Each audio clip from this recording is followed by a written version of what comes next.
বিষ্ণু ইসলাম একবার ওয়াশরুম সেরে এসে দেখলেন কে যেন অজুর পানি রেখে গিয়েছে। জিজ্ঞেস করলেন কে রেখেছে, বলা হলো আব্দুল্লাহ ইবনে আব্বাস রেখে, ছোট্ট আব্দুল্লাহ।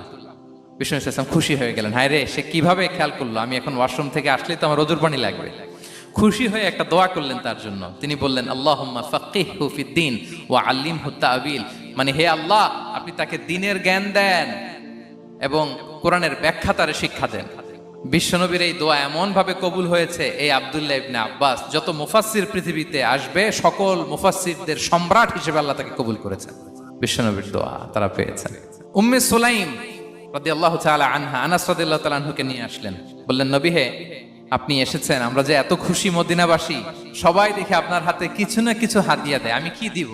কিছু দেয়ার নাই, কিছু দেয়ার নাই, আমি গরিব মানুষ, আমি আমার নাড় ছেঁড়া ধন, কলিজার টুকরা আনাস, আমার শিশু সন্তানটারাই আপনারে হাদিয়া দিয়ে দিলাম।